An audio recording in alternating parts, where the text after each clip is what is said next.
पिछले कुछ हफ्तों से सोशल मीडिया, न्यूज चैनल और लोगों के बीच में सिर्फ एक ही बात की चर्चा हो रही है, न्यू एजुकेशन पॉलिसी। आखिर क्या है ये न्यू एजुकेशन पॉलिसी जिसके बारे में सभी बात कर रहे हैं? ये प्रेजेंट एजुकेशन पॉलिसी से किस तरह अलग है? ये पॉलिसी प्रेजेंट एजुकेशन स्ट्रक्चर में किस तरह के चेंजेस लाएंगे और ये चेंजेस लाना जरूरी क्यों है? आने वाले वर्षों में इंडिया के स्कूल्स, कॉलेजेस और यूनिवर्सिटी में किस तरह की पढ़ाई होने वाली है? इस वीडियो को हमने पूरे ड्राफ्ट को पढ़ने के बाद बनाया है ताकि हम आपके मन में आने वाले सवालों का जवाब ढूंढ सकें और न्यू एजुकेशन पॉलिसी के ऊपर एक कॉम्प्रिहेंसिव आइडिया प्रोवाइड कर सकें। इसलिए आप इस वीडियो के एंड तक बने रहिए और हमारे चैनल को सब्सक्राइब करना ना भूलें।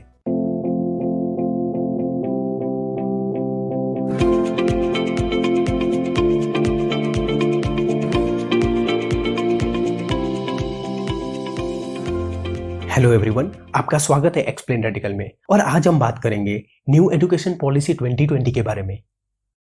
इंडिया की पहली एजुकेशन पॉलिसी राजीव गांधी के गवर्नमेंट के द्वारा 1986 में फ्रेम किया गया था, जिसको बाद में 1992 में फिर से मॉडिफाई किया गया और इसे नेशनल पॉलिसी फॉर एजुकेशन के नाम से जाना गया। और करीब 34 साल के बाद एनपीई को चेंज करके नेशनल एजुकेशन पॉलिसी 2020 को इम्प्लीमेंट किया जाएगा ताकि इंडिया के एजुकेशन सिस्टम को इंटरनेशनल स्टैंडर्ड्स के साथ मैच किया जा सके। इससे पहले कि हम नेशनल एजुकेशन पॉलिसी 2020 के बारे में जानें, आइए हम नेशनल पॉलिसी फॉर एजुकेशन 1986 के बारे में ब्रीफली जान लेते हैं ताकि आपको दोनों पॉलिसी के बीच में डिफरेंस पता चले। ये एक कॉमन पॉलिसी स्ट्रक्चर को इंपॉर्टेंस देता है जो कि 10+2+3 है, जो 1964 में कठारी कमीशन द्वारा रिकमेंड किया गया था। यह पॉलिसी एक नेशनल कैरिकुलर फ्रेमवर्क पे बेस्ड है जिसमें एक कॉमन कोर को इंपॉर्टेंस दिया गया है, जैसे कि history of India's freedom movement, the constitutional obligation और कई सारे इंपॉर्टेंट कंटेंट जो हमारे भारत की पहचान है और इतिहास को समझने में मदद करता है। इस पॉलिसी में डिसाइड किया गया है कि इंडिया के हर एक इंडिविजुअल को equal opportunity of education provide किया जाएगा। एनपीई 1986 में भारत के डाइवर्सिफाइड कल्चर और सोशल सिस्टम को भी इंपॉर्टेंस दिया गया है। एनपीई में लाइफ लॉन्ग एजुकेशन एक इंपॉर्टेंट लक्ष्य माना गया है और ये यूनिवर्सल लिटरेसी के नियमों के अनुसार भी इंपॉर्टेंट है। चलिए अब हम बात करते हैं नेशनल एजुकेशन पॉलिसी 2020 के बारे में। इस नए पॉलिसी में कई सारे रेक्टिफिकेशन किए गए हैं, जैसे कि प्राइमरी स्कूल्स की पुअर लिटरेसी को दूर करना और बच्चों में न्यूमेरेसी को बढ़ाना। न्यूमेरेसी का मतलब है नंबर्स को यूज करके रियल लाइफ प्रॉब्लम को सॉल्व करना, और ये स्किल बच्चे जितनी जल्दी सीखे उनके फ्यूचर के लिए उतना ही अच्छा होता है। मिडिल और सेकेंडरी स्कूल की ड्रॉप आउट रेट को कम करना, मल्टी डिसिप्लिनरी अप्रोच को हायर एजुकेशन सिस्टम में लाना, जिसका मतलब है कि एक से ज्यादा डिसिप्लिन या सब्जेक्ट में स्पेशलाइजेशन करना।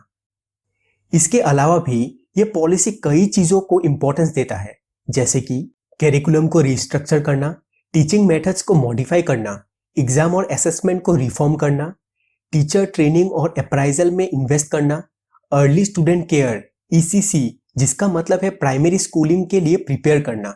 ईसीसी का एम बच्चों की सोशल, इमोशनल और कॉग्निटिव नीड्स को डेवलप करना होता है, जिससे एक सॉलिड फाउंडेशन बिल्ड हो जो उन्हें लाइफ लॉन्ग लर्निंग में मदद करे। चलिए अब जानते हैं कि नेशनल एजुकेशन पॉलिसी 2020 में क्या बदलाव आने वाला है।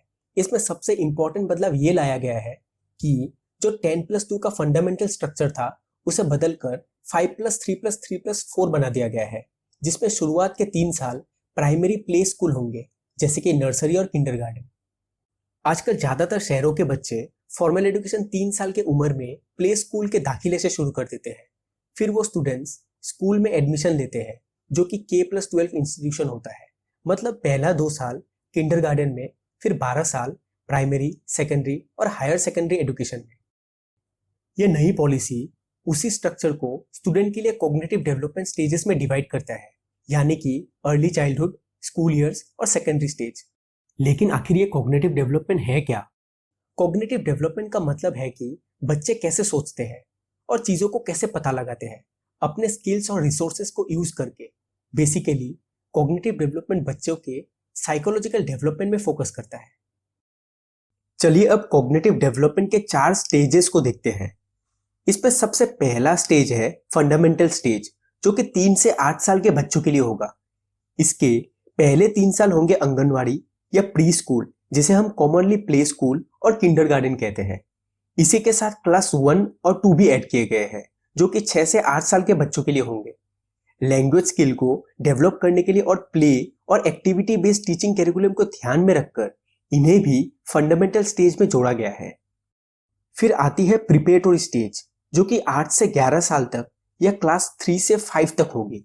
इस स्टेज में फोकस को प्ले, डिस्कवरी और activity based and interaction classroom learning में शिफ्ट किया जाएगा, और साथ ही लैंग्वेज और न्यूमेरेसी स्किल्स के डेवलपमेंट में भी फोकस किया जाएगा। क्लास 5 तक एजुकेशन का मीडियम मदर टंग या कोई रीजनल लैंग्वेज होगा, और सभी स्टूडेंट को 3 लैंग्वेज सिखाए जाएंगे जो स्टेट गवर्नमेंट चूज करेगी। फिर मिडिल स्टेज, जो कि होगी क्लास 6 से 8 तक। इस नए स्ट्रक्चर का एम ये है कि करंट सिस्टम को बदलकर science, maths, arts, social science, humanities की एक्सपोनेंशियल लर्निंग को इंपॉर्टेंस देना। इस नए स्ट्रक्चर में क्रिटिकल लर्निंग ऑब्जेक्टिव को इंपॉर्टेंस दिया जाएगा, ना कि रोट लर्निंग, जिसका मतलब है रट्टा मारना। और आखिर में सेकेंडरी स्टेज, जो कि होगी क्लास 9 से 12 तक। इस स्टेज में मल्टीडिसिप्लिनरी स्टडी को इंप्लीमेंट करने की कोशिश की जाएगी, जिसमें स्टूडेंट एक सेट ऑफ सब्जेक्ट्स चूज या पिक कर पाएंगे एग्जिस्टिंग स्ट्रक्चर में। इसमें क्रिटिकल थिंकिंग और फ्लेक्सिबिलिटी में फोकस किया गया है, ताकि स्टूडेंट अपने इंटरेस्ट के अकॉर्डिंग सब्जेक्ट्स पिक कर सके, जैसे कि टेक्निकल सब्जेक्ट्स के साथ आर्ट्स के सब्जेक्ट्स। एनईपी 2019 में दूसरा इंपॉर्टेंट चेंज ये लाया गया है कि 3 से 6 साल के बच्चों के लिए ईसीसीई यानी कि early childhood care and education पर ज्यादा इंपॉर्टेंस दिया जाएगा, जहां प्रोविजंस बनाए जाएंगे ये एंश्योर करने के लिए कि यूनिवर्सल एक्सेस मिले हाई क्वालिटी ईसीसीई को पूरे कंट्री में, लेकिन फेज्ड मैनर में। न्यू एजुकेशन पॉलिसी में ईसीसीई को नेशनल मिशन भी घोषित किया गया है। हायर सेकेंडरी यानी कि उच्चतर माध्यमिक की पढ़ाई के लिए अब 4 साल मिलेंगे। Arts, science, commerce stream structure को हटाया जाएगा। स्टूडेंट उन सब्जेक्ट्स को चुन सकेंगे जो वो खुद चुनना चाहते हैं।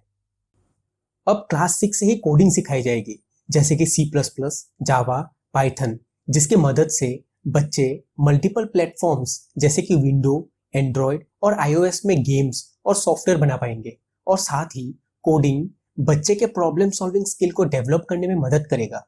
म्यूजिक, आर्ट्स, स्पोर्ट्स को समान स्तर पर इंपॉर्टेंस दिया जाएगा, और स्टूडेंट्स को सेकेंडरी स्कूल की पढ़ाई में ज्यादा फ्लेक्सिबिलिटी और सब्जेक्ट्स में चॉइस दी जाएगी, और फिजिकल एजुकेशन, आर्ट्स, क्राफ्ट और वोकेशनल स्किल इन सब्जेक्ट को भी इंक्लूड किया जाएगा।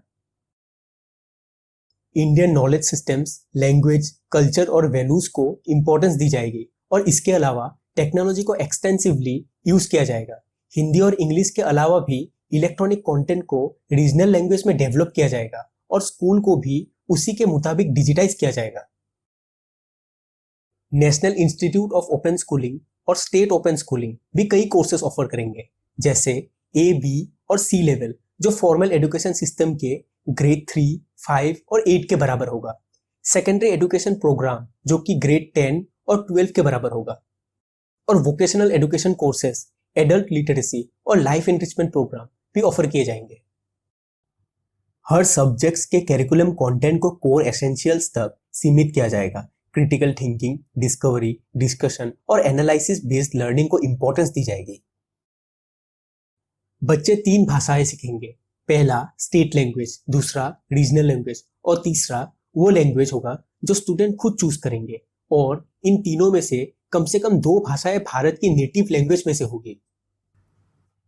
चलिए अब न्यू एजुकेशन पॉलिसी के हायर एजुकेशन के की हाइलाइट्स को देखते हैं।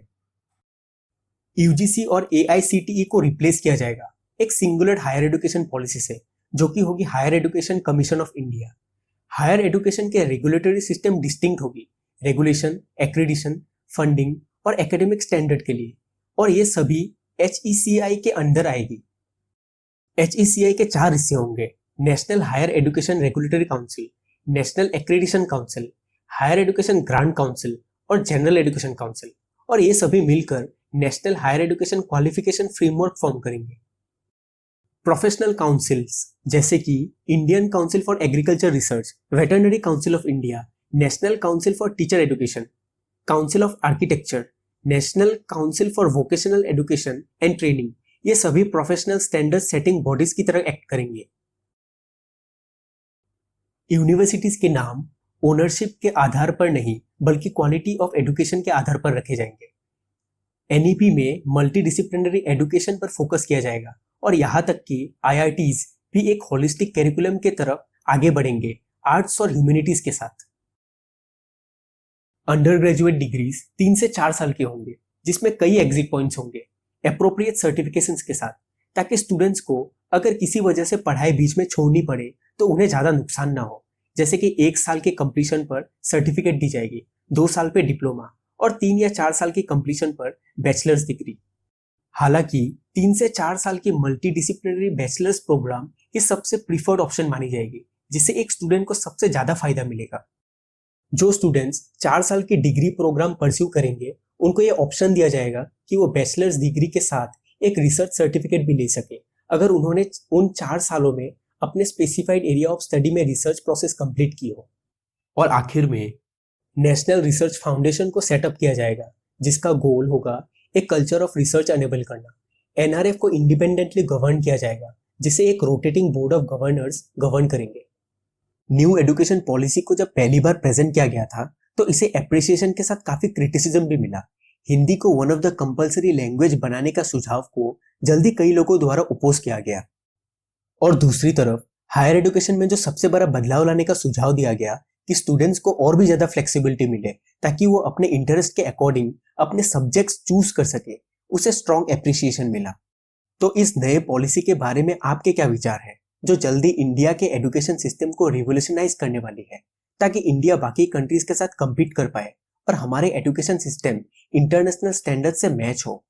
अगर आपके मन में नेशनल एजुकेशन पॉलिसी 2019 को लेके कोई भी सवाल है, आप कमेंट सेक्शन में लिखिए। हम आपके सवाल का जितनी जल्दी हो सके जवाब देने की कोशिश करेंगे।